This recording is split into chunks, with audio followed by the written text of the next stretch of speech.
All right, we are back with the Blamegirl podcast with Mr. Terry Wayne. And we got Zach Bugarin in the house. What's up, Zach? What's going on? Not much. How was your weekend, Zach? Weekend was good, man. What I do Friday, I went and watched Charlie's show at Pompano Brewing, and he gave me a guest spot while I was there, so that was cool. Had a good time. The crowd was awesome. And he's doing it inside now, and they did some remodeling. They knocked down one of the walls and opened it up a little bit more. Mm-hmm. And they have like an actual stage now, so it was like a legitimate like I show. Haven't been back since it's been Pompano Brewing. I got to get out there. Yeah, it's a lot better. Well, not a lot better. Just when it used to be inside, the layout was a little weird, and at the time, Charlie didn't have as good of a PA. What's that? Did you have any other shows this weekend, or was that just Friday night? Just Friday night. No, I kind of had the weekend off. Saturday, I went down to Miami and hung out with a friend, and yesterday I had dinner with my family for my brother's 40th birthday. What? You're a normal person? You do stuff just with your family and friends? So with my family, yeah, sometimes like we try and get together like once a month or something. I have a really good relationship with my mom and my stepfather, and my grandmother as well. So I love hanging out with them when I can. But they're understanding of the lifestyle, so they don't pressure me for anything. Yeah. And I didn't have any shows, and I mean, there's only so many mics on a Sunday. I think it's just Shipwreckers at this point, right? Yeah, I mean, I don't know of any other mics on Sunday. Yeah, so, and then Saturday I didn't have any. Well, I actually forgot about the propaganda mics. That's why I ended up going to Miami. That was a lot of fun. I was hanging out with the girl that I've been kind of seeing. Good for you. So, good for yeah. Terry, how was your weekend? I was good. I'm starting to dust off the kitchen and get back to cooking, and so did that. Went into what was it, last Thursday? I think I went to the Panthers games. Nice. I saw your photos. I was wondering. Yeah, with some of my high school friends. Well, the thing is, I don't really like hockey that much. Part of me just wanted to give it to Brian Coronado and say, you go, because he loves hockey. Mm-hmm. And it turned out to be a really good game, though. Dude, live hockey is so much fun. Oh yeah, because they were club level seats that my friend got from his boss. Club level means nice. Yeah, well, it means a full buffet with carving stations, free drinks, box seats, that kind of stuff. So it was real fun just to do that. Mostly we were there for the food and the drink. All right, so that sounds like a fun little weekend. Yeah, it was. And then I was working today. I was meaning to mention to you, I'm making homemade nachos tonight. So if you want to come over after the show, you're welcome to. Damn it. I'm so tempted. I invited Mindy over for dinner. I was going to make some smothered. If she don't come, I might come. Homemade. Is it chili or what are you putting on it? Oh, no. This is like, I use dried ancho chilies to make like a chicken, and then I like almost stew the chicken down. Yeah. What do you like, a slow cooker? It.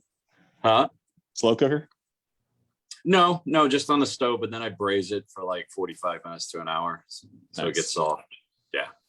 Nice. Yep. I know we need. I was thinking about this before the show. I was like, I haven't heard that with Terry in forever, but we're gonna be seeing each other this week. So the thing that makes my nachos good is because I use homemade chips, corn and flour tortillas. Oh damn! Oh, this guy. They're super easy. I don't think people are aware how. No, yeah, very quick. If Taco Bell can make fresh chips, I can make fresh chips, because they do that too. You know that?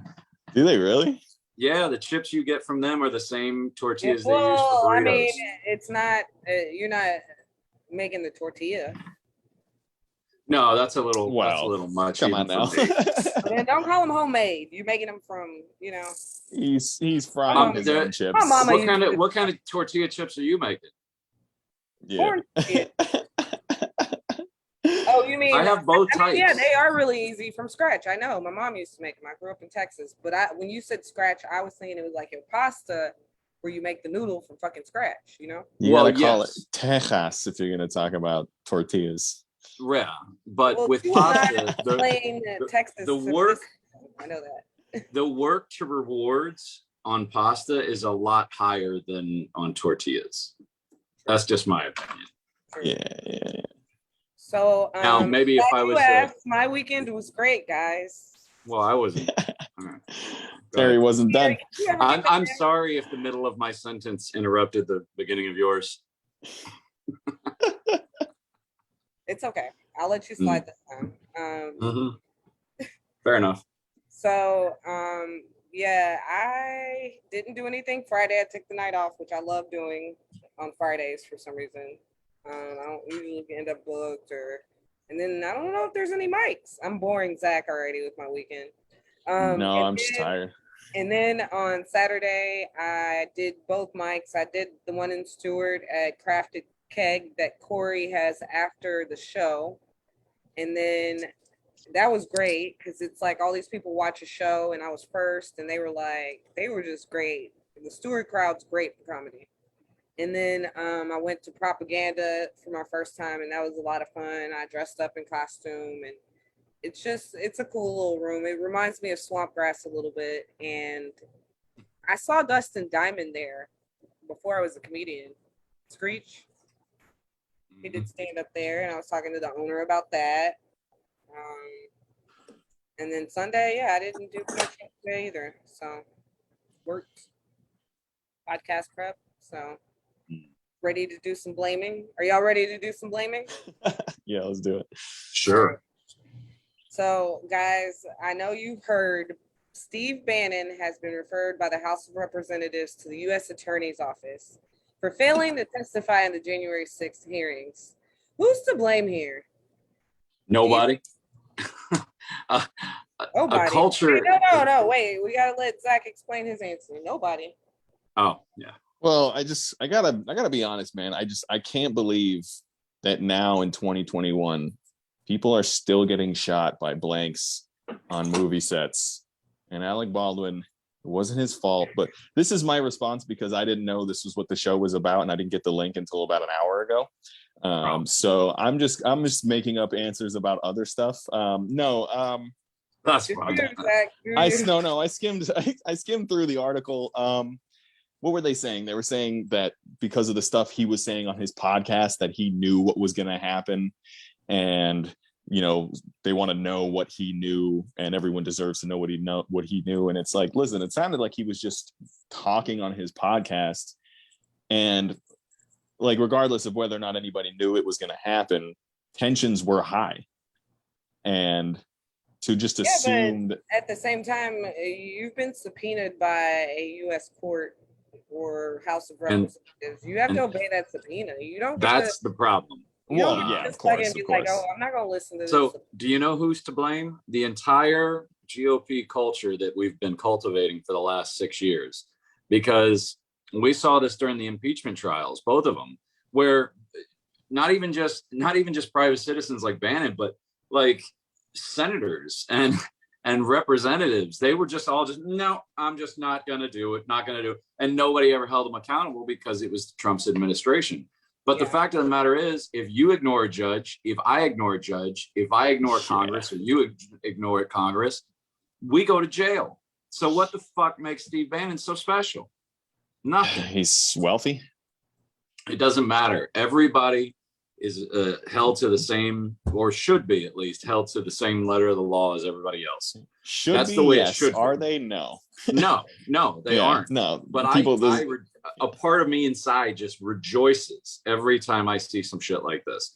I loved when Martha Stewart went to jail, only because it's not that I hate Martha Stewart, but they simply told her, cooperate with the investigation and you won't have to do jail time. She said no, and they sent her ass to jail. Money or not. She's still living a happy life. You're right. So, well, it sounds like, you think like he's getting his just desserts, but Zach, you don't like, because the Republicans seem to think it's like the Democrats that are like on this witch hunt, and it sounds like you might be leaning towards that school of thought. No, not necessarily. I mean, I'm at the end of the day, I'm a for lack of a better word, it's a conspiracy theorist at heart. And it's not so much like even just at the base value of like thinking that either party is not working together is silly to me. Like they're all on the same team, in my opinion. Yes, absolutely. I think they're all on the same team. I don't think, in my opinion, I don't think the president. It's the fact that you said to think that they're not working together, and I wish. Yeah, I wish they would work together. Oh no, I'm saying they're working together, but they're not working together for our benefit. You ever seen sharks in a school? They don't attack each other. Exactly. Yeah, that's a great exactly fucking metaphor, man. Anybody who believes, whether Democrat or Republican, that their elected representatives have their best interest at heart is living in a delusion. Yeah, that is so well. It's ridiculous. I wouldn't be surprised to think that they still believe in Santa Claus. Unless you're, live in Bernie Sanders' district, then I would. Even Bernie Sanders still has an agenda. Yeah, man. He has the population's best interest at heart. I'm sorry. Yeah, but his agenda might be somewhat more benevolent, but he definitely still has his own agenda. Yeah, I have quite a few very good friends who are all Venezuelan people who are either here on political asylum or were and are now citizens or, fled the country, came here, whatever. And they all had the same thing to say about Bernie Sanders. I was like, listen, I know what he's saying and what people are saying he's trying to do, but this is the same shit that the politicians were saying before they overthrew the government and turned the country into a communist wasteland, but we're not. He's not reaching for communism, and he's not even reaching for. He's not even reaching for full socialism. He wants, of course, but neither were these politicians in Venezuela. Yeah, but luckily our systems. We have a different system, of course. Yeah, we're designed to prevent exactly that thing. Right. But democratic socialism is. First of all, we already have it to some extent in this country. You look at fire and police services, you look at school, you look at least K through 12 schools, you look at the military. All of these are socialist tenets. Yeah. All he's talking about is adding higher education and adding healthcare. He's more leaning towards Western Europe style democratic socialism and less South America. Back around to the topic at hand. And like with the Steve Bannon thing, do you think like the blame just lies with Lady Justice? Like it's just justice. That's what he fucking gets for disobeying the subpoena. Yeah, I think you're to blame, Gio, but you're not 100% right either. Zach. It wasn't Steve responsible for putting Steve Bannon in jail. Please give me it wasn't just him saying some stuff on his podcast, even though he was saying that's a prediction, so you can't do anything about that. But he was one of the organizers of the Stop the Steal rally that turned into, and guess what? If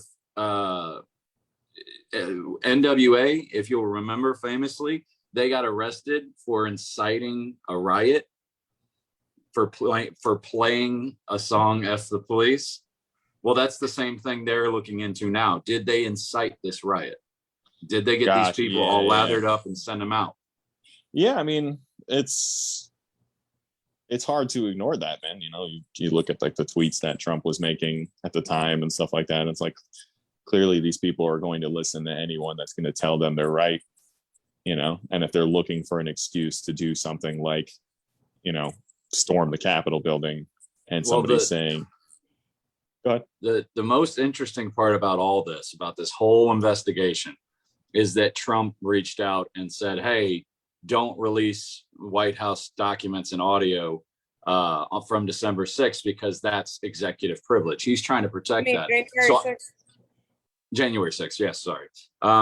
But I'm interested to see what exactly he said and did behind the scenes, which now is going to Congress for the investigation because obviously he doesn't have any privilege anymore.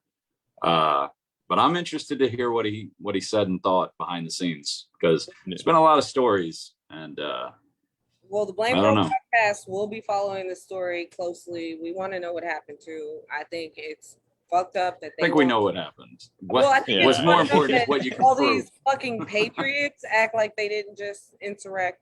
Anyway, so well, I mean, so it's. And full disclosure, I don't keep up with any sort of like topical information about what's going on with government stuff or anything like that. I'm like, if the world ended, I'm gonna be Sean from Shaun of the Dead, walking around not realizing that there's a zombie horde right behind me until it's like last minute. You know, at least you'll be in peace. You know. Yeah, but yeah, dude, like ignorance is bliss in a lot of ways. You know what I mean? And it's true. You know, like dumb people are usually the happiest. I'm kind of a dickhead. I couldn't agree with you more. Yeah, but there's a lot of things. A lot of times that I was a little bit more ignorant sometimes, you know. But I just had to just prove myself. Just stop reading. Well, I actually wrote that quote in my first book. I said, "Ignorance is bliss, and the opposite is also true," meaning that, you know, knowledge is just a nightmare after a while. It is. I don't even disagree.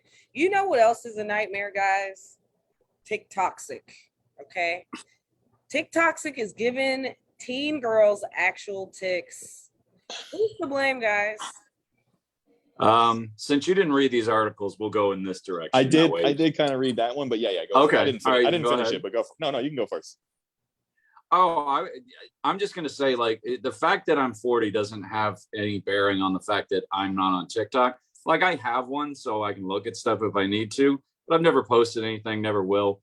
And it's mainly because the day I got it, I was like, oh, this is interesting. And I started going through it. And I mean, I looked up after being on that thing, and I was like, it's been 3.5 hours that I've been sitting here on this thing. This is the most toxic shit I could possibly imagine for somebody's attention span, at least, you know, because you're training yourself for instant gratification, 10 seconds at a time. And you'll sit on there for hours. I felt like a baby with a mobile hanging over my head, where I was just like, look at that one, look at this one, look at that one. Yeah. This is not healthy at all. And there's a lot of great content on there, like just like humorous, you know, great food, like recipes and stuff like that. You know, like you like to cook. I love to cook. I sit on Instagram. I'm not even on TikTok yet. I'm like fighting it to save my life. But you know, now that Instagram has Reels, which is basically just like a diet TikTok, you know, I'll scroll through that for 45 minutes before realizing any time has gone by, especially if I'm looking at stuff like food or something funny, you know, because anytime I see something on social media, like food wise, I'm like, man, I gotta make that. And I'm going to. And now I'm like saving it, sending it to a buddy who like might want to cook it too, stuff like that. And it happens. So I can see how it happens with TikTok, because most of it now on Instagram for me is reels that I randomly scroll through, as opposed to like just regular posts and videos. But let's not say they're different.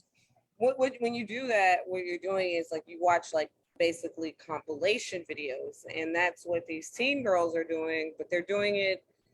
A lot of the girls that are getting these tics, they're doing it with ADHD videos, which is really right. Yeah, they're watching videos of people with Tourette's and stuff like that. And what they say, like one of the hospitals like jumped a percentage every for their average Tourette's or tic related. Yeah. Well, and not to mention the suicide rates for teenage girls has gone up by 350%. Between now and when social media really started back in 2008. Yeah. Jesus Christ. That's insane, man. I mean, social media is the new teeny bopper magazine, you know what I mean? It's gonna make you feel like shit, but also show you all your favorite people who tell you they love you and that you're perfect. And then on the next page make you feel like shit.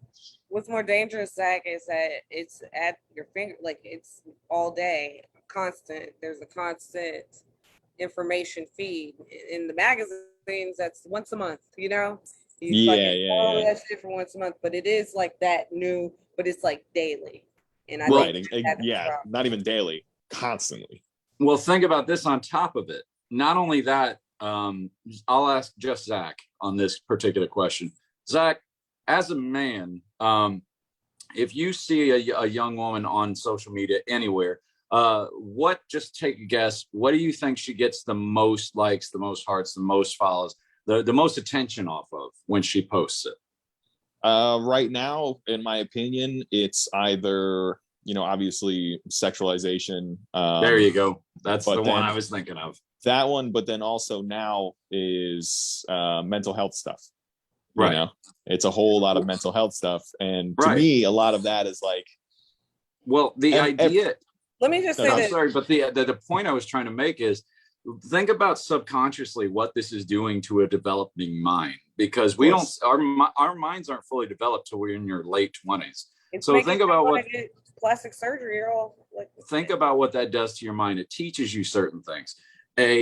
Your sexuality and your body are the things that give you the most value. Yeah, it's a commodity. And B, if you're mentally ill for some reason, that's a good thing.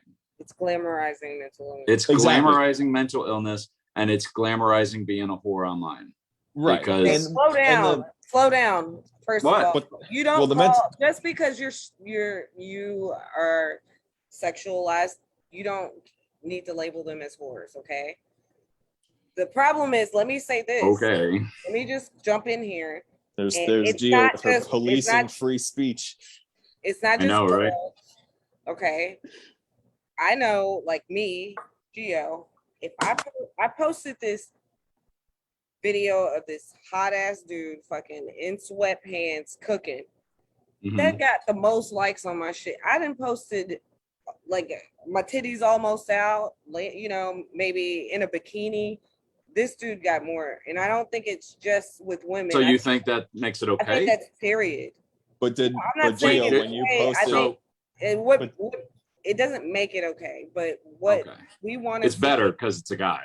No, what people want to see is skin on men, women. It doesn't matter, right? But with men, they only want to see men in shape. Yeah, there's no women, body positivity when it comes in shape too. No, that's not true. If you look at social media today, it's all about body positivity, but that line is only for women. There are no men on social media, overweight, out of shape, posting pictures. I love my body, and a bunch of men going fucking slay king. Like that's if I posted a shirtless picture on Instagram today, it's not. You just get roasted. I would just get roasted like a piece of meat. Hey, y'all have y'all should be more supportive of each other, guys. I don't know. Quit being so toxic. I don't know. I would get roasted from guys and girls. What are you talking about? Yeah, I don't think it has anything to do with not being supportive. It's just it's just not important to us. It's it's acceptable to roast a dude on his body's appearance, right? And it's not acceptable to roast necessarily like I don't like to penis shame people. Like, I think that's wrong. And when I see it, that's different. That's how you get shot. So,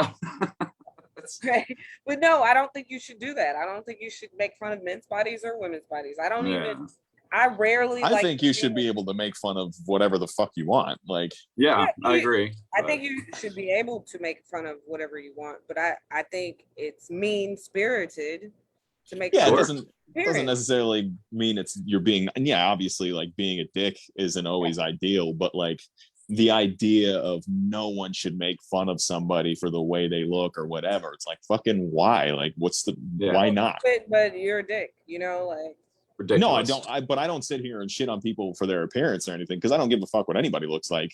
But at the same time, if I wanted to, I shouldn't. If I'm mean, I'm mean, and that's usually going to affect me inside more than it's going to affect anybody else reading what I wrote. Obviously, who I'm making fun of is going to feel the effects of that. Hey, this sounds personal. Like, have you done this to somebody? No, I don't. I've never shit on anybody for their appearance. Okay. Like, well, I mean, maybe when I was a kid and I was like, in a corner or something. But that's when you make fun of everybody. That's when you make fun of everybody. That's how you develop. And that's the thing. That's how you develop a tough skin. And people need to have a tough skin in order to survive life. Like, you can't go around life being sensitive and everything is going to kill you inside if you hear something you don't like. I just wanted to jump in. I don't think that it's bad to be sensitive. I think that makes you a more well-rounded person if you can be sensitive to other people. Sensitive to other people. Yeah. Like, for example, let me just say this. Like, I've never felt comfortable making fun of someone because of their weight. I don't know why, but I just knew it was wrong. You know what I'm saying? And I don't even like using the adjective fat. Yeah, I have a joke about precious, fat, whatever. And I do say fat, but that's, the whole point of the movie. So it makes me a little uncomfortable to use fat as an adjective and as an insult, or even just like to describe someone. I like to say, big, thick, healthy. Yeah. And I think I honestly think that's inherently a female thing, because like I have a very, hey, I mean, yeah, but is it real? Well, and not only that, but the patriarchy taught us to be sweet. What? Gio mentioned she doesn't like to dick shame people. Yeah, because that's dangerous. I mean, men take that shit real serious. I personally don't get it, because you can't do anything about it, so who cares? But it's also get what you get. That's also a young man's game to be sensitive. I would not be surprised to find out that girl was dick shaming Brian Laundrie, and he was just like, "That's it," and right? Yeah. Oh, too soon. Saying something really wouldn't surprise me too at soon. all. Shut up. But like, I didn't say it was right. I'm just saying I wouldn't be surprised. But like, even with these girls with these, like, even these girls with these tics, it's like, and the whole concept of like your declining mental health is glorified. And a lot of the times I look at it, I'm like, you're glorifying your mental health because you're not that interesting.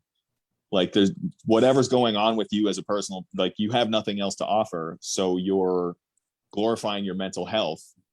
But Zach is exactly right.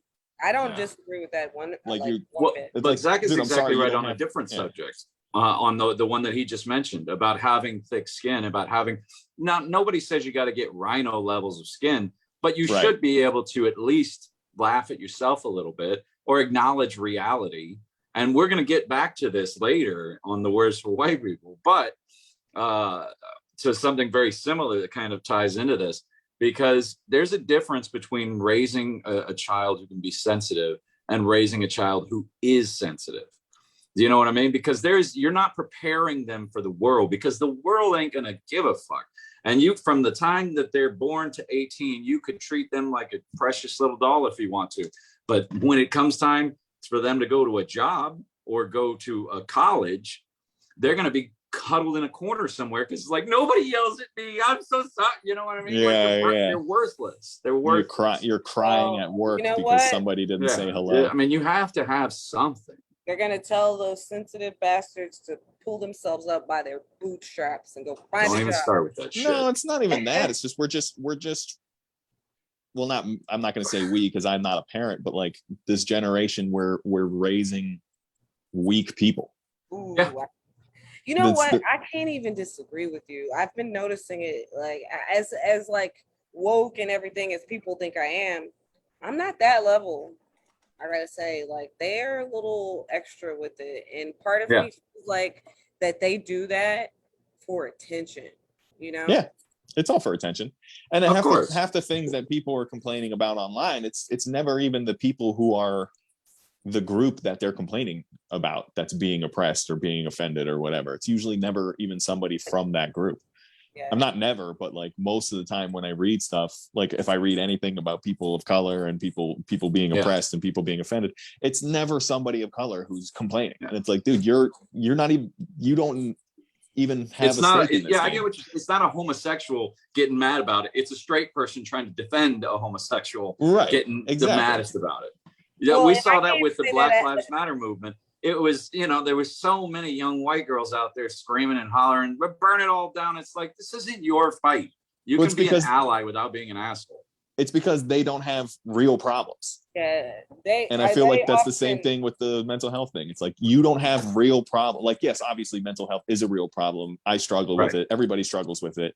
But when you're promoting it online, that's your whole image, is your mental health and how you're really good at one point and you're not good now and you're going to cry into your camera. It's like, no, you just don't have real problems. Right. So Perfect example, Zach. no. Well, hang on. Perfect example, Zach. I have had anxiety and depression for 20 years. You know, panic attacks every once in a while, this and that. And they got really bad sometimes. I never once felt the need to go on Facebook and tell people about it. You know what I mean? Of course not. No. And I joke about suicide on stage, but that's because I've struggled with suicide in the past and technically still do today, because when you struggle with it, you know, it never really goes away. And talking about it on stage was my way of kind of like normalizing it for myself, so I didn't have to be ashamed of what's going on in my brain. And I've had people come up to me. Should be. Right. And I've had people come up to me. Yeah. I've had people come up to me after shows and tell me I shouldn't joke about it. I've had people yell at me from the crowd that I shouldn't joke about it. And then I've had people come up to me after shows and be like, hey man, I appreciate you talking about that stage on stage so openly and comfortably, because now I feel like I can be a little more open about it with my friends and family, you know? And it's like, yeah, you should be able to be open about it. You shouldn't have it be your identity, but you should be able to be open about that stuff. And I think that's the difference, is between being open with your struggles mentally and psychologically, as opposed to making it your entire image in order to really just get likes and comments and follows and subscriptions, because that's all that is a dopamine hit, which really doesn't help you at all, because it's all it's going to do is make you more depressed. So you have these, It doesn't. And let me tell you something. Those people are assholes if they're crying out about that. Because I'll tell you what, I've personally been affected by suicide. My mother committed suicide when I was 27.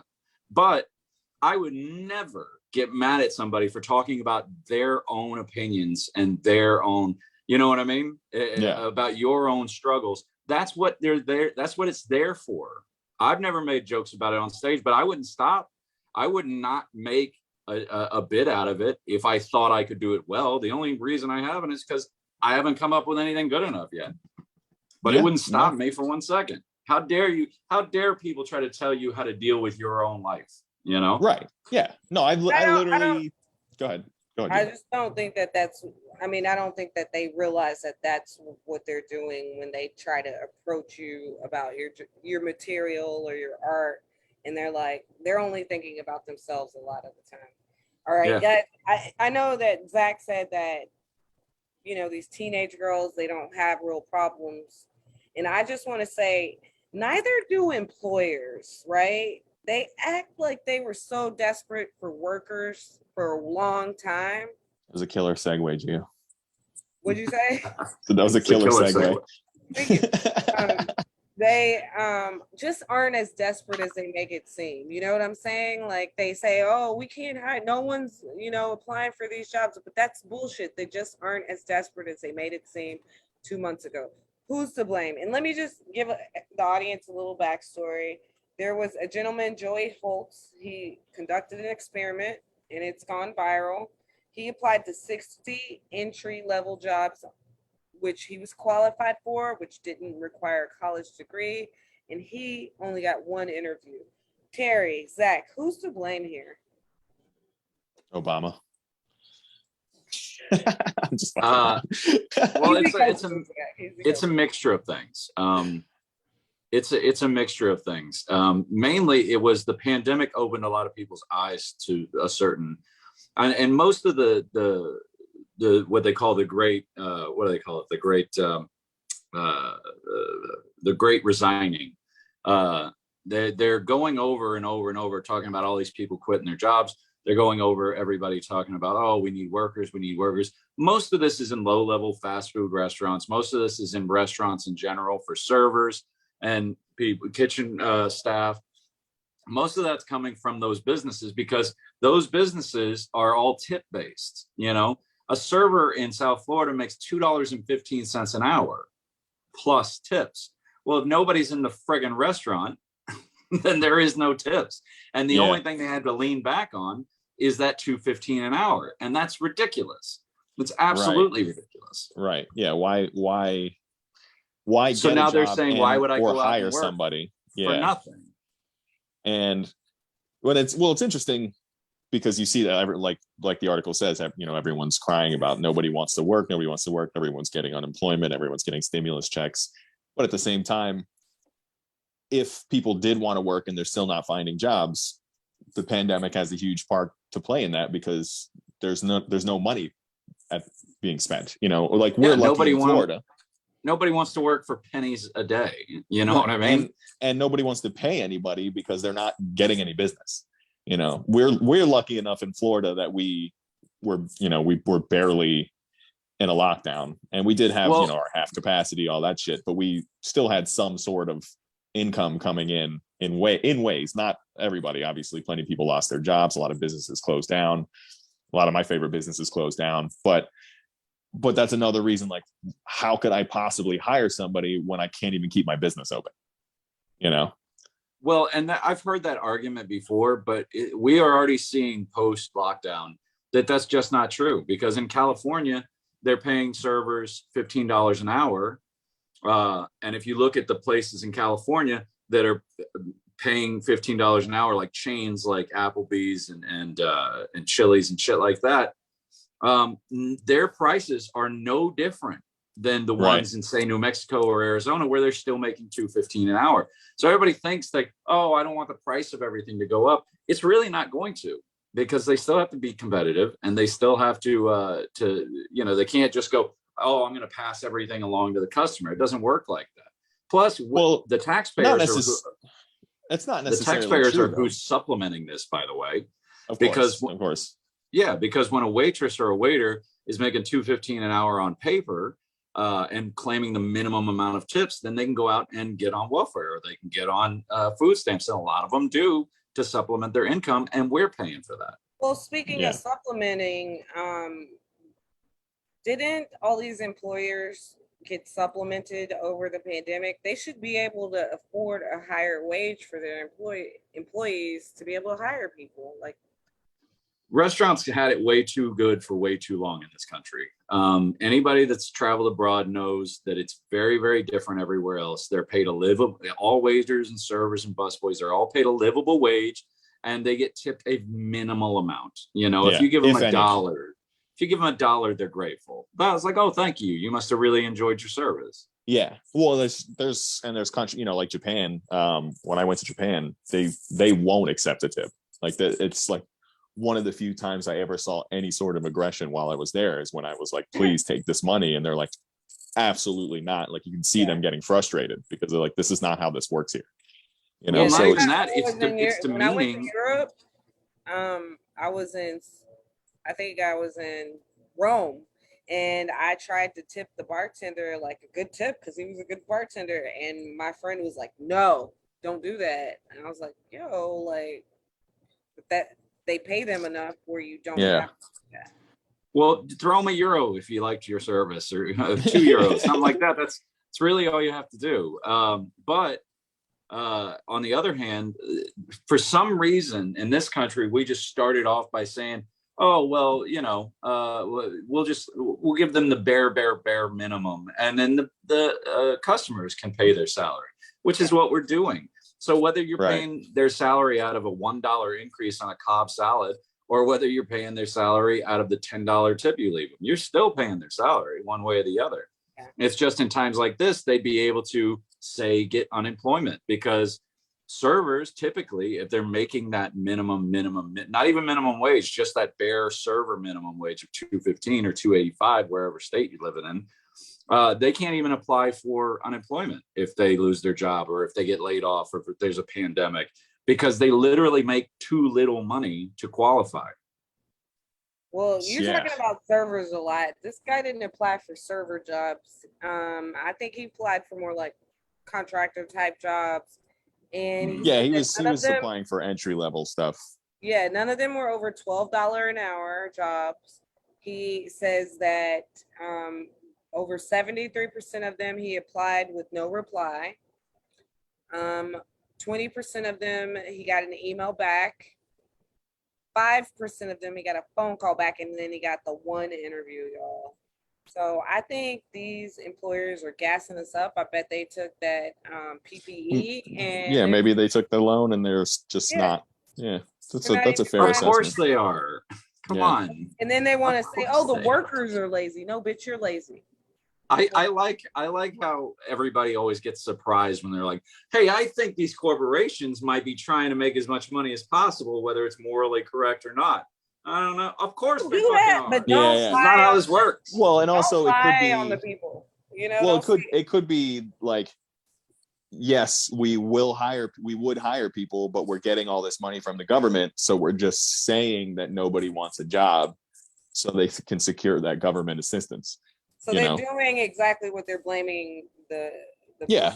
The if I have a stack of applications, and I can just say, oh, they all applied, but none of them took the job, and they're just saying that, but they really they're just not hiring anybody, because if they hire people, they got to spend that money that they got from the government, instead of keeping it for themselves or doing whatever the fuck they do. What was like the one guy bought like a yacht or like a $13 million home or something like that with his PPE or PPP.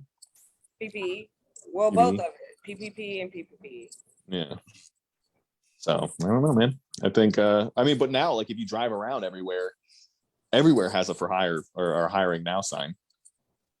Because it's not that people don't want to work. People don't want to work for you anymore, because they don't. Right. They realize, like, oh, it doesn't really take that much to get a livable life. If you're not having to pay out all the expenses that go along with having a job. If you have a kid and you have to have childcare, a lot of the times you could be paying to go to work, which is asinine. And I can't stand conservatives to sit back in the cut and go, oh, they're just lazy. They just want to do this. They just want to do that. I used to make $5 an hour when I first started. Now it's like $8 an hour. So that's better. And it's like, so what you're basically saying is the most toxic thoughts I can possibly imagine. You had a hard time, so now they should have to have a hard time too. I mean, how fucking evil is that? They're very short-sighted. And it's like they want you to suffer because they suffered. And I know. And that's crazy. And it's like, if you're a Christian, it's even worse. Well, Christ suffered, so get up on the cross, idiot. Yeah. I mean, stupid. You're better somehow. Well, if suffering equals that you're better, then I introduce these people to Michael Myers. He'll make you suffer, right?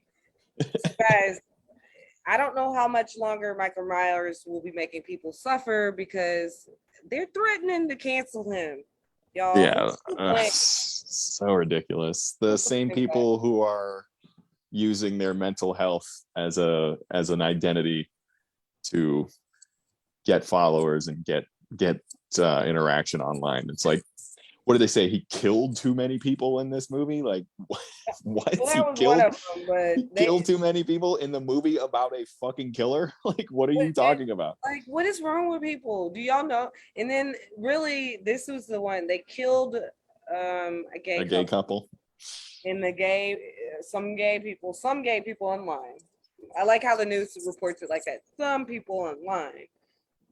They were upset. And they were like, how could you kill the gay people? Now you know how black people feel, because well, not only that, but that's equality. The movies. Yeah, that is the equality? highest form of equality. Is he killed everybody regardless of what they put in their mouth.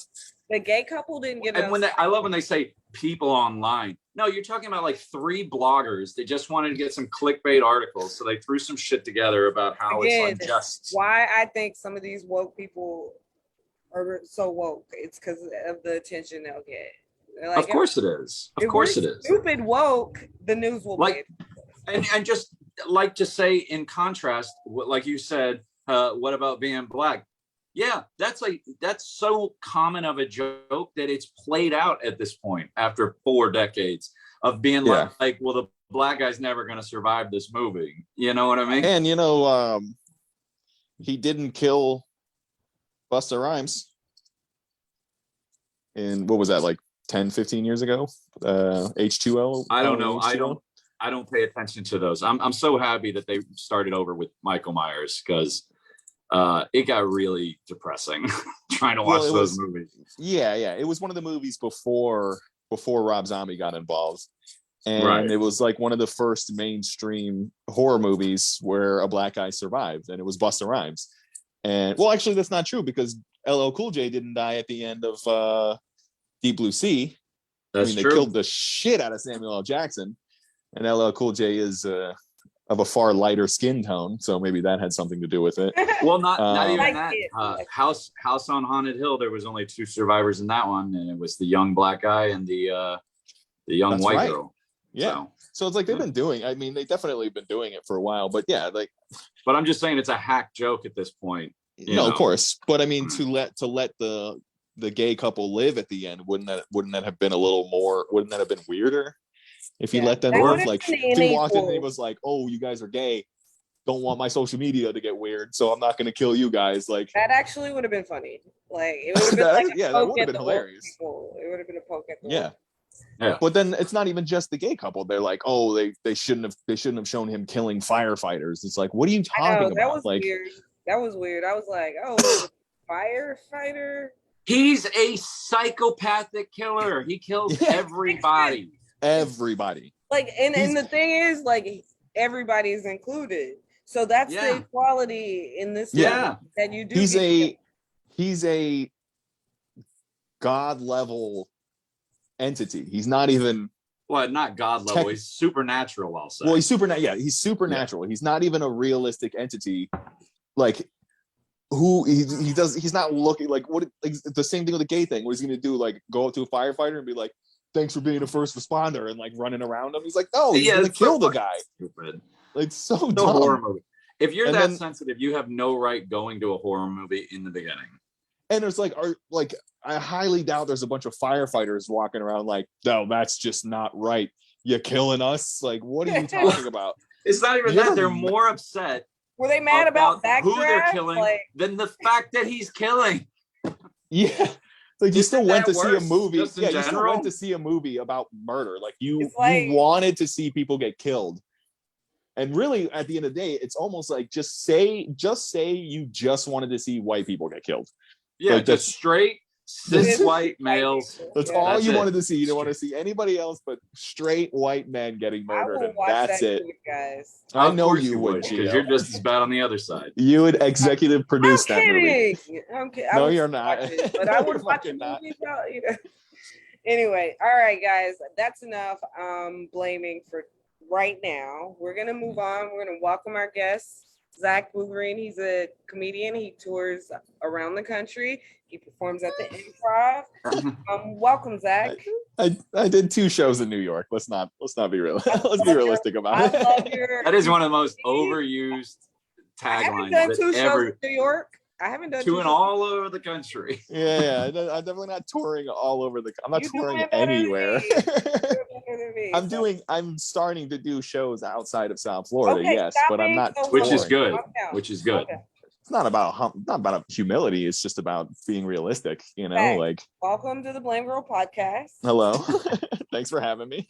So how long have you been doing comedy? I've been doing comedy. I started about 5 years ago. The first couple years, I was kind of like, go ahead. How did you get started? Oh, sorry. I had just gone through a serious breakup, and I moved into the first apartment that would take me on such a short notice with my dog, because my dog's an Akita Husky, and a lot of places won't rent to those kind of dogs. So I took the first place that would actually offer me tenancy, and I didn't really do my necessary due diligence. Like, I only went during the day, and like the place was nice enough, and the property was nice, but so I kind of jumped on it because I was in a rush to get out of my apartment. And then very quickly I realized that I'd moved into a very, very bad neighborhood. And whoopsie. It was really the first night that I was bringing stuff in, there was just like a woman chasing another woman down the street. That's some young people shit. Like, you don't No, they were older. No. Just doing stuff like that. I remember I went to a hotel room in Houston, and I was like in my 20s. Bitch, I was scared all night. There were so many police sirens. Yeah. And I was 30, I think. So automatically, I'm like, I'm like, what the fuck am I doing in this neighborhood? But I needed a place. I had to be out of my apartment within a week, because we were month to month, and we broke up in the middle of the month, and then my ex really quickly got a place, and then it was like, I can't afford this place by myself, and I can't do roommates anymore because I'm fucking 30, and I don't like rooming unless I'm fucking them, so I get it. Yeah. So I'd rather do roommates than a bad neighborhood. Well, yeah, not at this point. Yes, I completely agree. That's very adult of you, Terry. Go ahead, Zach. And again, I didn't, and I should have known better, because I know Fort Lauderdale. I was born here, I grew up here, so I know Fort Lauderdale. I should have known where I was going, but it was just, there was too much going on in my head to even consider that. Oh yeah, this is not a good neighborhood, and yeah, it was bad, man. There's like drive-bys every other week. Somebody got stabbed to death like the week before I moved in. I had a couple bullets flying through my apartment. And since I had a dog, I was sitting at home with him, just trying to keep him like feeling okay about being in this neighborhood. And it was a crazy neighborhood. Like I had a couple guys. Like the only neighborhood that would take him, huh? Yeah. And like I had a couple guys try and take him from me in the middle of the night while I was walking him. And like it was like a whole fucking thing. So I was just sitting in the apartment like night after night, bummed out about the relationship and scared, and I was just listening to a ton of comedy, just a ton of, like, almost not listening to music at all, not watching TV, not watching anything. Yes. Yeah, just listening to comedy constantly. And you know how it is, like people like, if you're naturally funny, people are like, oh, you should be a comedian, whatever. And it's like, that never resonated with me whenever somebody said you should be a comic, because I'm like, I don't think I can do what they're doing. Yeah. I can be funny with friends and in a conversation, but can I be funny on stage? Probably not. And then after like 4 months of just listening to nothing but comedy, it started like clicking, like how jokes get formulated and like what the process is and all that stuff, and just doing research on comedy and stuff. And I was like, all right, I think I can do this. And then I took like a month to write my first 5 minutes, and then I went to CNI Studios for my first open mic, which I'm now banned from.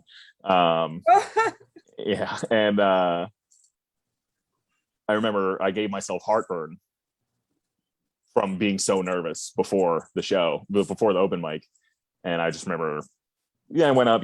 I invited some friends, they laughed, and then like I think I did like 4 minutes, and that was like all I had, and I just looked around. I was like, that's all I have. I think I'm gonna bail.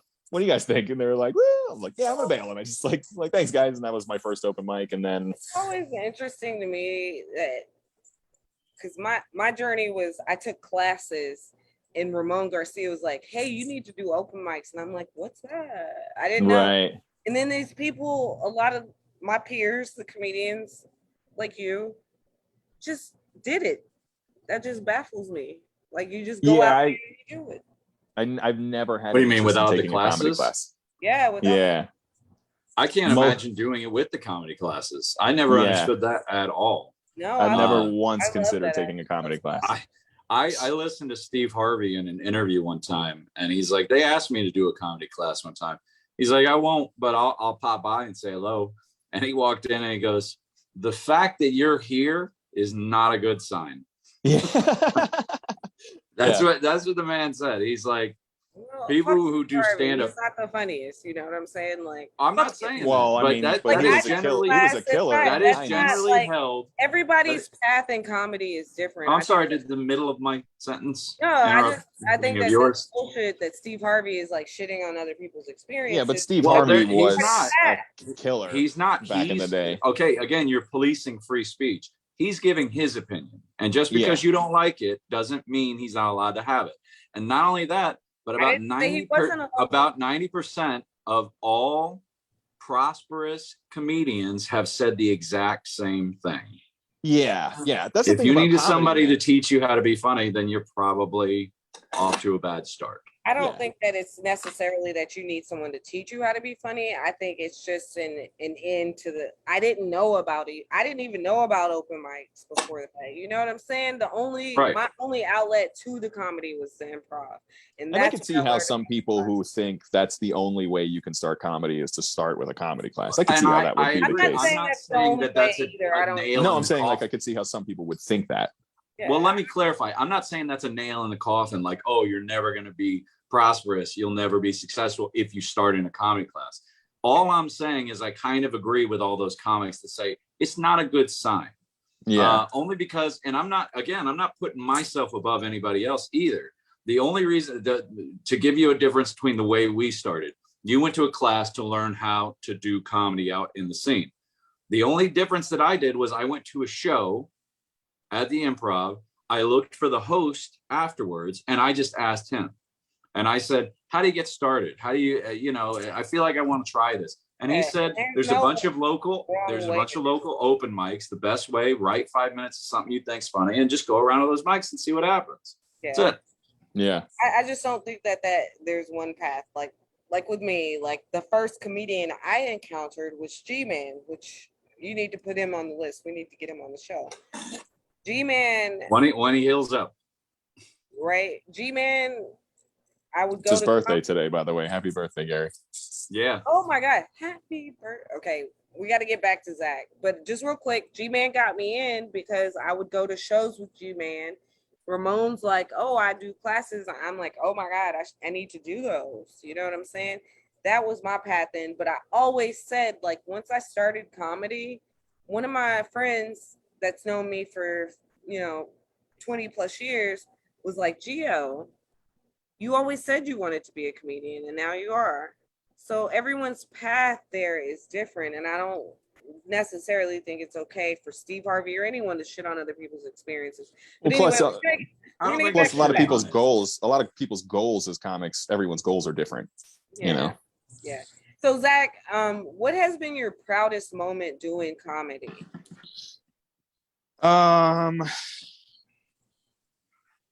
Honestly, when somebody tells me, when they see me at a show and they say, you make me want to be a comedian.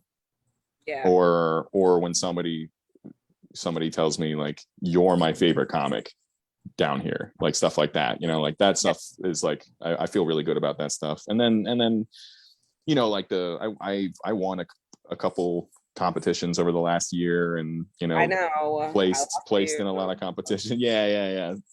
Like South Florida Comedy Slam, stuff like that, which like even the South Florida Comedy Slam for me, that was I was very proud of that because it was an audience vote, but they were doing like, they were like holding up numbers and some of those people were friends with one of the comics and I still won. So that was like, I felt really good about that when it's like, when it's like, hey man, your friend's on stage and you want your friend to win, but you can't even ignore that I'm better. Not better, but at the time I had a better. I'm not saying I'm better than anybody, but like, but just you couldn't ignore that I had a better set. Excuse me, miss shitting on other people's journeys.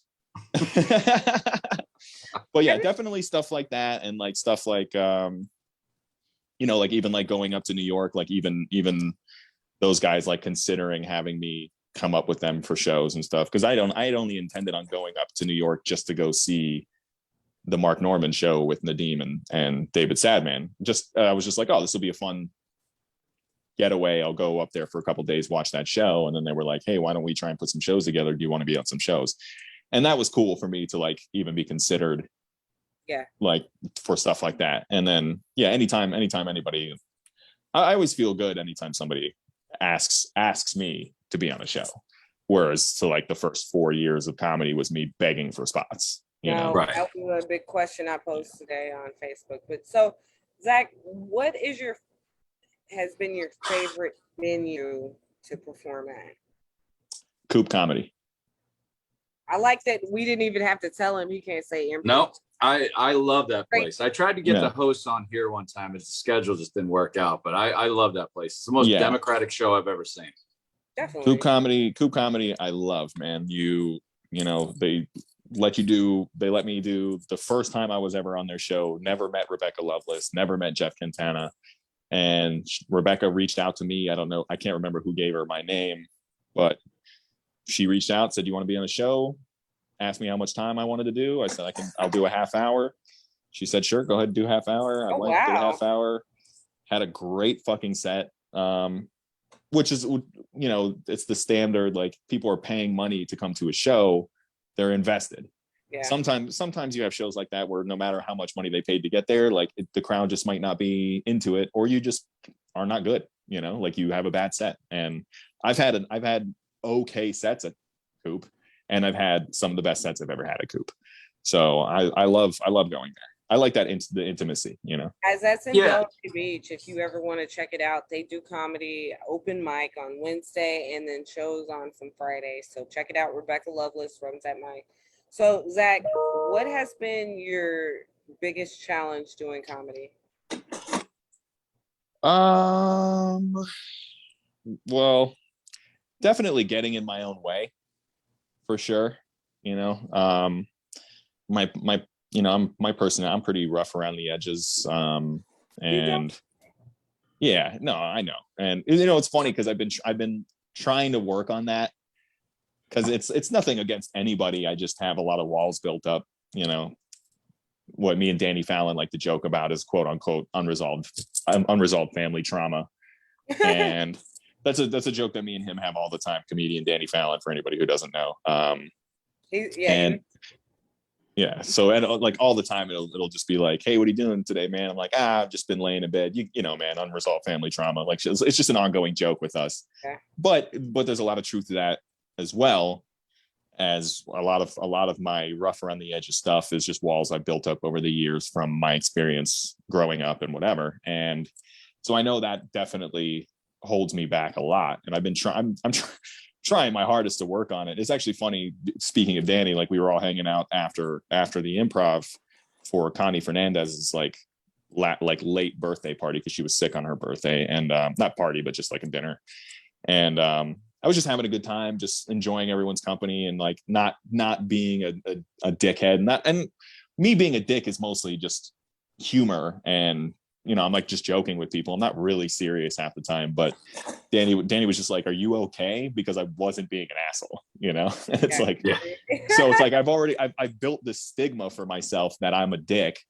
Yeah. And so that's like something that's a huge challenge for sure. And then the other one, I hear you, buddy. Yeah, man. And the other one for sure is just the politics of this. I obviously I only know our scene, but like the politics of our scene can be very challenging to navigate, because there are people in our scene who, no matter how good you are, will never give you an opportunity. Well, no, because you got to remember, comedy, at least in a small scene like this, it's a zero-sum game. So there's a lot of jealousy for every gig that you book. That's a gig they're not booking. So it's always, right. And then it turns into this bitterness where it's like, I'm better than him, or I can do better than her, and blah, blah, blah. It's like, whatever. Yeah, of course. Yeah. After so many years, brutal, man. After so many years, unless it's like a really good show or a really good opportunity, if somebody else gets booked ahead of me, I go, okay, good. You do it. you know what I mean? Like, you do it, Oh, you take the unpaid feature spot in Miami, because I don't want it. No, absolutely. Your travels took you to New York recently. Is that the only place you've traveled doing comedy? Doing comedy? I mean, like, are we saying like outside of South Florida? Yeah. Yeah. I mean, then technically no, because I've performed in Central Florida a few times, and then I'm doing Comedy Key West in November. But a lot of that has been my own doing, because like on a personal level, I'm not in a rush to do anything other than be a better comic. You would do really well in LA. And not just because you're funny, but they're super woke liberal attitudes out there. If you're anybody that's different, if you're anybody that's fringe, you can act like as big a dick as you want. it doesn't matter. You get a free ride for the essential. Well, it's funny you say that, because I mean, one, I have no urge to move to LA. I would do New York. But being in New York, it was so interesting because in my head, I was like, man, I got to get to New York if I ever want to get to the next level. And then after being there just for 4 or 5 days, you see what these local, like same level as us comics go through and what they have to deal with. And it's like, do I really want to move to one of these places and start all over? Or do I want to stay in South Florida where we now have a very strong scene and there's comedy almost 7 nights a week? I mean, you can do that all you want, but we do have a strong scene. We have some very, very good comics down here. Well, and we have a strong scene to us. No, I think that's not true at all, man, because I watched 4 local level shows when I was in New York, and it was not that great, man. At the same time, Zach has a point, because like I go to Austin, right? There's so many, it's so flooded. So many people. It's so many people. Go to a place that is not South Florida and it's flooded, and then you're in South Florida, and we got a lot of comics, but Zach's been doing it 5 years. I've been doing it 3. Terry's been doing it 10. It's a little easier here to navigate. I can go to Austin and I have to go to open mics. You know what I'm saying? I'm trying to. I think I need to qualify that statement, because I think you guys are going off on a different path than I meant. What I meant by that was not that we don't have the positives, in my opinion, about South Florida is, yes, there's a lot of shows that go on, local shows, smaller shows, barroom shows, things like that. And you can get a lot more time. And the quality of the comedians has nothing to do with what I said. What I mean by a smaller scene is meaning there's less opportunities here to really propel you. You know, you go to New York. Correct. You go to New York, you can get discovered pretty quickly. You go to LA, you can get discovered pretty quickly. HBO ain't sending H&R reps down to Miami very often. No, of course. But that's what I mean by a smaller scene. I mean nationally, not by the number of comics or not by the number of good comics. I mean by the number of people who can actually get opportunities here without having to go to a major market. Right. Now, more what I mean when it comes to like opportunity and stuff like that is, again, this boils down to, I'm trying to be a better comic. Mm-hmm. And you have much more opportunity down here to be a better comic, because it's a lot easier. It's a lot easier to get stage times, get longer stage time. You know, I saw a guy in New York, three shows in a row. The first show I saw him, I was like, this guy's fucking really good. And then he did the second show and the third show at the same club, same night, and he did the same exact set verbatim, even the crowd work. And it was like, oh, this is all the time this guy has. And he's outside barking tickets to get on the show. And it's like, yeah, I appreciate the struggle and the hustle, but it's like, do I really want to limit how much time I can get to get better? That's right. By moving to somewhere where I can get a better opportunity, when at the end of the day, I feel like a lot of with comedy, which a lot of people don't seem to understand, which I've come to notice, is that the formula of becoming a comic to becoming a successful comic, it doesn't really deviate. You know, there's that thing with the social media numbers where you have a lot of people like social media influencers and stuff like that who are doing comedy clubs and stuff, but they're not comics. They're not ever going to be considered stand-up comedians. They're just personalities, and the people who are going to see them are the people who follow them online. But in order to progress as a comic, that timeline doesn't really change. It's never changed, because in order to get to a certain level, you have to put in that much time, and you have to put in that much work, and you can't. Yeah, like you're not just gonna you're not just gonna be a fucking A-list stadium selling out comic in 3-4 years, because you don't even know who you are as a comic yet. Like, well, the old saying is that you go to New York to work on your craft, you go to LA to become famous. Correct. But the thing about here, it's just what you said. My last 3 shows, I was doing sets of 30 minutes or more. Try getting that shit in New York or LA, because you can freaking forget about it. Like, no, not at all. It's not gonna happen. LA's got 3-minute sets, hopefully, and New York, I've heard of 1-minute sets. That's all they'll get. Yeah, yeah, and you gotta pay. And you gotta pay. Oh yeah, a lot of the times you got to put in the bucket. Yeah. All right, Zach. We want to know about you as an individual. Where are you from? How long you've been in Florida? What's your day job? I'm born and raised in Broward County. I've lived in Fort Lauderdale most of my life. I lived in Orlando for a little while. I lived in Gainesville. I lived in St. Augustine. But yeah, I've been here forever. I love the beach, and I like being around being close to my family. My grandmother's. Yes, I want to talk about your family, because you had, like, what's your day job? Do you work for the family business, or? No, I don't have a day job. I actually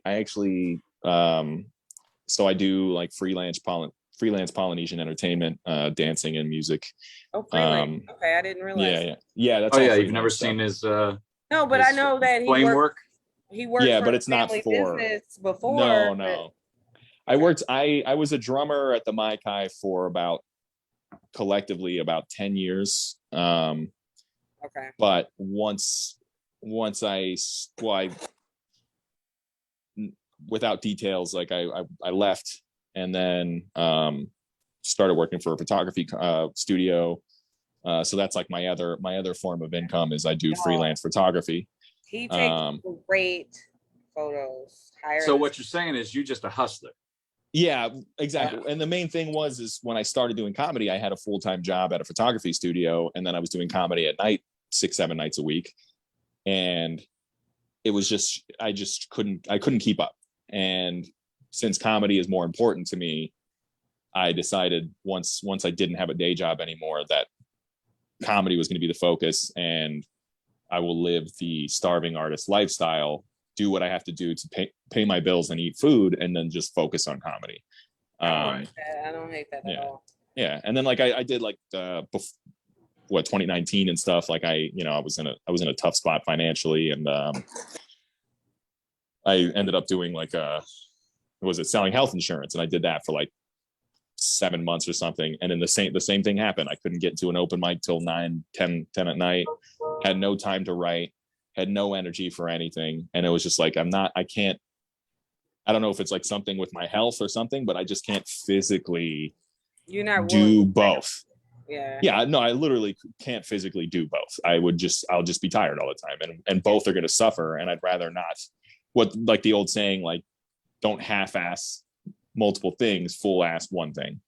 And I'd rather full-ass comedy and struggle a little bit financially than half-ass comedy and have more money, but my comedy's going to suffer for it. So, well, I think we can all agree you're a full ass.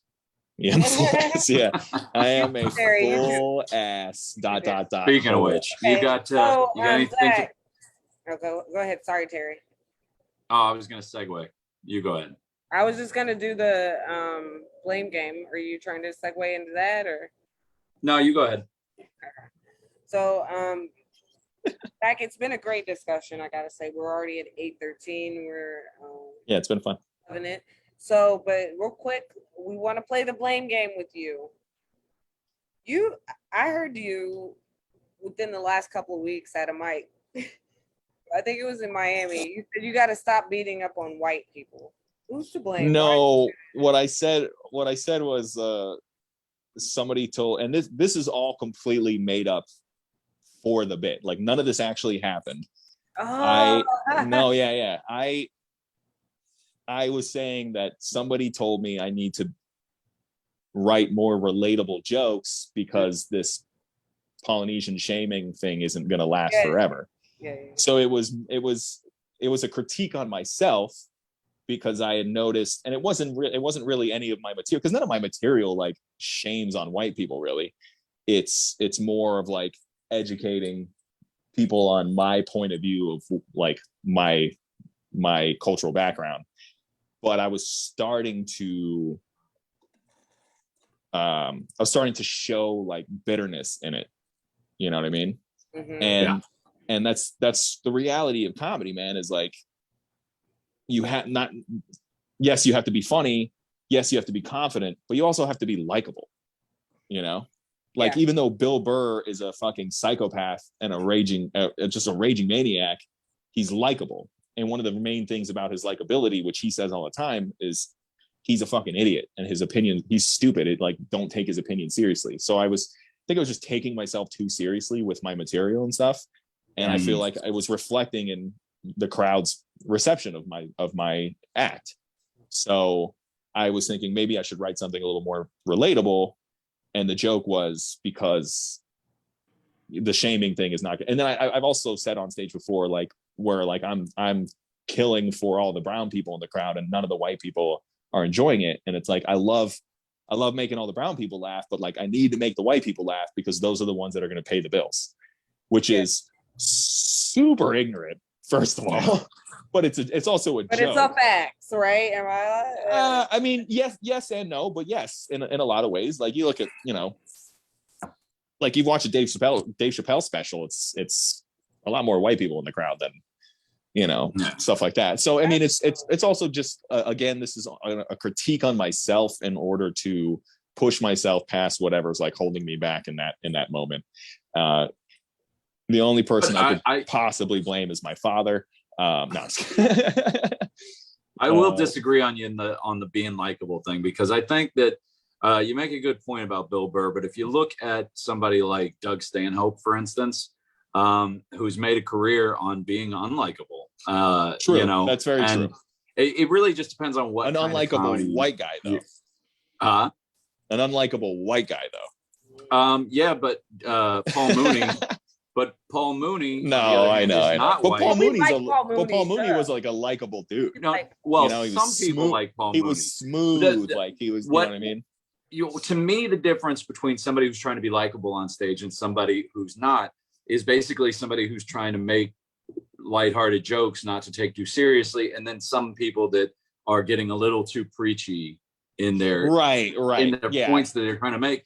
And that's why I put Stanhope and Mooney together, because they were very much preachy on both sides with their comedy. No, there was nothing lighthearted about either one of them. All right, Zach, do you have anything you want to promote? Anything I want to promote? Hold on, really quick. Let me bring up my calendar. Sorry. I'm gonna be in Comedy Key West for the Gold Coast Comedy Tour on the 7th. It's November 7th, which is a Sunday. I'll be hosting for the Jacked Up Comedy Show at Palm Beach Improv on the 17th. Nice. I got some other stuff, like local stuff like that. Where can they follow you if they want to know where you're performing at? You can follow me on Instagram at Zach B Comedy. I know it's not very creative, but I made it 5 years ago, and I've never figured out anything else to change it to. Doesn't need to be creative. It needs to be easy. I know. That's what exactly. It needs to be easy. Actually, just to really quick go back to the challenges thing. That's actually been a big thing, because I went by Zach B for the first 2 years, and then I started going by my full last name, and I still have some people introducing me as Zach B, and it's like, dude, it's been 3 years since I've gone by Zach B, and shit like that is like a little obnoxious. Not really a challenge. Oh damn! I'm glad I didn't introduce you as Zach B tonight. It's more of an ego thing. But yeah, you can follow me on Instagram at Zach B Comedy. You can follow me on Facebook if you're on Facebook at it's Zach Bugarin, Bugarin. I'm on Twitter, but I don't use it at all, so it doesn't matter. Zach, you've been an amazing guest. Hang around. We're gonna see what Terry Wayne's words for white people are this week. Go ahead, Terry Wayne. Cool. These are words for woke people, actually. Okay. This week we're doing words for woke people. I just got to address the Dave Chappelle Netflix special again, because I really don't feel like I got everything out. So this is going to be words for woke people, and it's going to be mainly about trans. So hang on. Oh God, look, guys, it's been nice being here. No, I'm just kidding. This is just my opinion. I believe in Terry Wayne's opinions. Go ahead, Terry. This is just my opinion. You don't have to listen to it, and you don't have to play police on the First Amendment. So my opinion is this. When I saw those protests outside Netflix, right, by their own employees, my first thought was, oh, wow, there's a lot of trans people that work there. No, there aren't. This is, again, just like we were talking about earlier, this is somebody appropriating some other groups' hardships. It's basically taking on their discrimination. You can fight for it yourself. And it's like, come on, man. That's first of all. Second of all, you know who I really feel bad for now that I see all this attention and everybody playing kid gloves with trans people? I feel bad for gay people over the age of 30, because for the last 30 years or so, we have openly made fun of gay people. There have been whole shows about it. There have been whole movies about it. Every movie made, every romantic comedy made in the 90s or 2000s, every single white woman had to have a gay best friend. You know what I mean? And there was no marches for them. They just had to either wear that chip on their shoulder or just laugh a little bit at the joke and not take it too seriously. So I have no idea why trans people are being treated like little porcelain dolls that have to be protected at every single moment of every single day. But guess what? If you're a human being on this earth, you have the right to life, liberty, and the pursuit of happiness. You do not have the right to never be offended. And you do not have the right to never be made fun of. We all should be made fun of for a number of reasons. Being pudgy, white, and 40 is a good example of that. And being a 40-year-old that continuously dates women in their 20s, I should also be made fun of that. That's my choice, and I take that on bear. Hang on, you know this is a monologue. You can answer after. You should be able to take that on bear. Okay, I don't want to treat anybody like they're made of glass and that you can't, oh God, don't say anything around such and such. They'll fucking lose it, because that only breeds more of that behavior. Everybody is not special. Some of us are just gonna disappear into the herd, and that's okay. There's nothing wrong with it. If you study astronomy at all, you should know how small you are in the scope of this universe. It's very comforting to know that. So when I see 200 people outside Netflix that work there, by the way, protesting the fact that they won't drop Dave Chappelle's special that they spent a lot of money on because he told one joke about a trans person that he knows and has in his life, or at least did, and was giving opportunities to. Now you're going to tear him down, and he's giving opportunities to the same person that defended him openly on Twitter? Really? That's woke? I think you're asleep sometimes. I think you're asleep because you're too far to the left and you can't even see logic or reality anymore. Because I bet you that trans woman he gave the opportunity to never would have done anything like this over that special. She would have looked at it and said, you know what? I could be offended if I wanted to. I could take this to another level and get some attention. But you know what? He's a good man. He gave me opportunities. He's obviously not transphobic. So grain of salt, people. Okay, I believe in standing up for those who can't stand up for themselves or people that are being ostracized for who they are. Absolutely. But grain of salt. Rein that shit in a little bit, because you're starting to look like idiots. Okay, thank you, Terry Wayne, for that. Words for woke people. I mean, just the Michael Myers thing this week has made me be like, yo, I don't want to be associated with wokeness. You know what I'm saying? Because you get to a certain point, there's an apex. Now you're helping your cause, but you get to an apex and now you're just starting to hurt your cause. Now you look silly. Now you look silly and nobody's going to take you seriously on things that actually do matter. Terry, thank you for those words for white people. Do you have anything to promote this week? I sure do. I will be at Gatsby's this Wednesday with the Wizard of Oz tour. Gio will be there as well. And then Saturday night at Fins and Things, again with the Wizard of Oz tour with Sita and Mark Christopher and Gio and myself. And I'll be there. And I also have a date on Thursday at, Jesus, I can't remember the name of the venue. I'm a guest on Hennessy Williams' new show in Broward. Follow me, Blamegirl. You're probably already following me if you see this. So I'll be sharing it. Check it out. We're out all week. Zach, where can they catch you again? November 7th, Key West November Comedy Tour. 7th, Comedy Key West with Gold Coast. That's Nick Masick's tour, his company, and then off the top of my head, Jacked Up at Palm Beach Improv, November 17th. It's a Wednesday. It's free if you get on the Eventbrite, but it's I think like $15 at the door or something like that. Those shows up. Okay. All right, guys.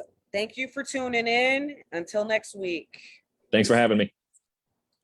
Thanks for coming. I probably won't be here. I'm probably canceled already. So give me a second because I'm having a few technical difficulties with my fucking displays before I can end this thing. 1 second, guys. I'm not getting a great way to end it. Messages. Super awkward. I know. I'm ending it